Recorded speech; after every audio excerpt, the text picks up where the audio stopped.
Irmãs angolanas, irmãos angolanos, mais uma vez, muito obrigado por me estarem a ouvir e peço desde já desculpas por estar a invadir os vossos telefones. Se você me está a ouvir é porque cheguei até si. Bom, eu tenho estado calado porque quem muito fala aborrece e por vezes quem muito fala, muito erra.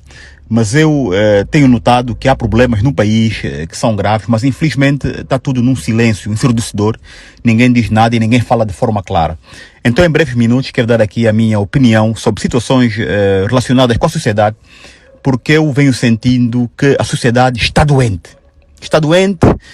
Já fiz áudios sobre essa matéria, ninguém ligou, fazem ouvidos de marcador e ninguém liga. Bom, nós temos de olhar para o futuro do país. E o futuro do país são as pessoas. E as pessoas são os jovens, não são os velhos. Porque os velhos já viveram a sua vida, merecem um respectivo descanso, que tenham as suas reformas e vivam o resto da vida com alguma dignidade com os seus. Ponto. Repito, que vivam com alguma dignidade com os seus e que tenham as suas reformas naturalmente. Mas este país, o nosso país, Angola, é um país... É terrível. É terrível por quê? Porque nós passamos a vida num circo em que estamos sempre a discutir os mesmos problemas e problemas de infantário. Não discutimos as questões pertinentes. Então agora estamos a discutir uma questão de um deputado que abandonou, com todo respeito, a bancada parlamentar de um determinado partido. Isto é motivo de notícia para as televisões nacionais gastarem tempo útil com isso. Mas isto é um país sério. Quando há pessoas a morrer por falta de alimento, por falta de comida, por falta disto e daquilo, agora com a Covid-19, pessoas morrem, não há acompanhamento. Isto é preocupante. O país não respeita nada nem ninguém, não se respeita nada nem ninguém. Não se respeita a mãe natureza, tudo é explorado, tudo se rebenta, tudo se estraga, é poluição, é lixo.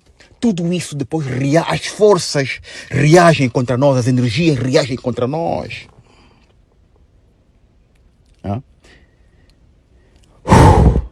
Então um país de uma família destruturada, em que avô, pai, filho, os três indivíduos maior de idade, ninguém trabalha, estão à espera que esse indivíduo seja o quê? Se ele é vítima da sociedade.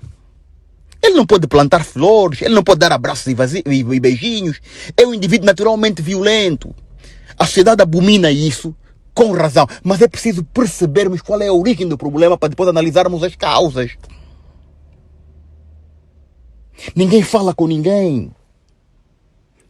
Os jovens podem não ter as capacidades cognitivas bem apuradas, mas esses jovens sabem aquilo que é errado porque estão ligados com a mundialização. O país pode ter crescido, pode ter evoluído. Não é notório, mas as pessoas estão atentas a outras realidades.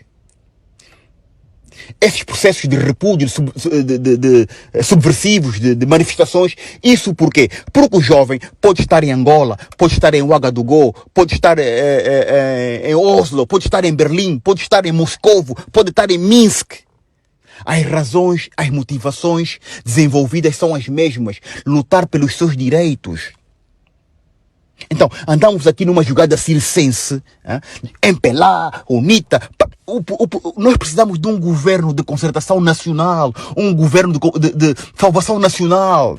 E buscar indivíduos, sociedade civil, se for bom, pessoa idônea, capacidade, mostrou que tem capacidade, chamá-lo. No partido A, no partido B, no partido C. É assim que as coisas vão funcionar. Temos de sair desse circo de acusações. Estamos a perder tempo com essas coisas. Eu lembro-me, na altura, não era nascido naturalmente, Hitler fez precisamente isso. Diabolizar primeiro as pessoas. Diabolizar, destruir a imagem das pessoas. Para de quê? Para que depois seja mais fácil a sociedade destruir. Estamos a atacar os jovens por quê? Uma retórica belicista de que vão ver porque o passado recente. Não é preciso isso. Temos que conversar. As abelhas apanham-se com mel, não é com vinagre. Chamá-los, conversar. Jovem, o país atravessa o período assim, conversando. Porque esses jovens sentem-se...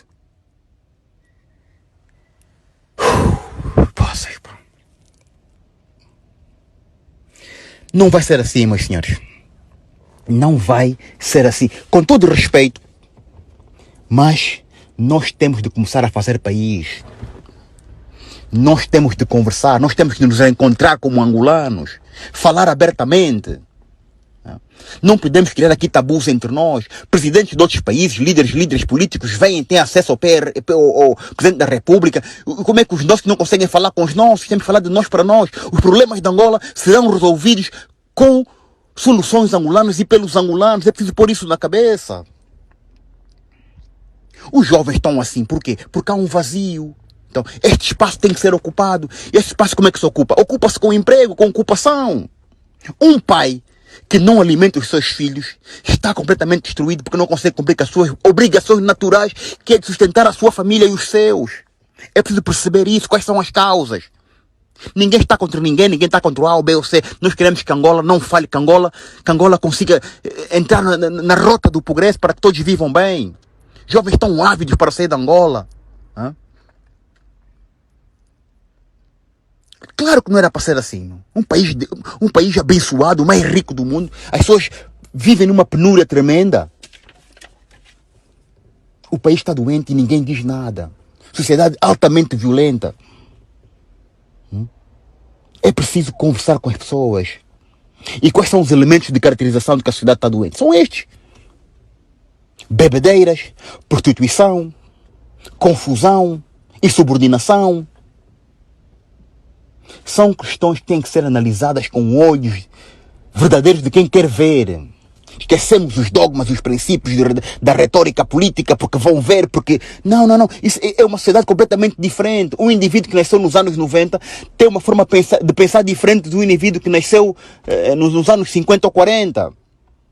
É preciso perceber isso, perceber a capacidade cognitiva, a capacidade de entendimento da situação local e geográfica em que o jovem se encontra. O Estado tem que saber comunicar melhor. Há jovens a sofrer com doenças silenciosas, com depressão, ataques cardíacos com 20 e poucos anos, AVCs. Por quê? Porque são vítimas da sociedade. O país se produz violentos. Os jovens não podem dar flores nem beijinhos, porque também são automaticamente violentos. E esse aspecto é inquebrantável, por quê? Porque não se criam políticas sociais para que as pessoas possam ter acesso a essas pessoas que podem construir e que podem trabalhar na mente desses jovens. Não é só abominar a atitude dos jovens, é preciso compreendê-los, porque também são vítimas sociais, vítimas da sociedade. Os dirigentes assumiram uma postura, o dirigente africano gosta de mandar, gosta de ficar no poder, gosta de assumir uma atitude paternalista.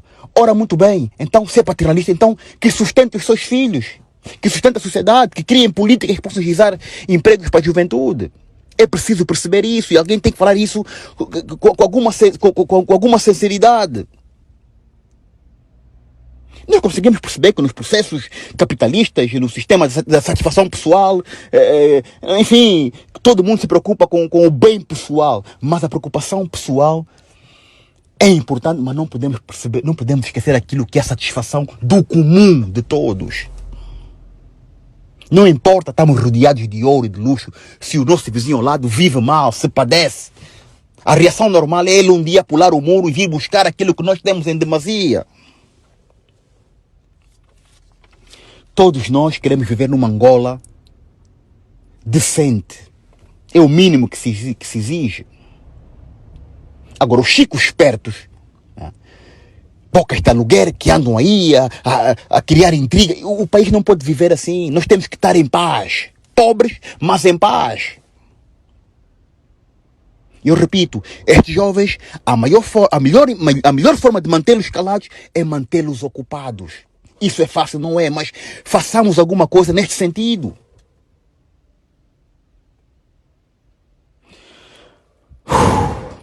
Eu peço desculpas por este comentário, mas é a minha singela opinião.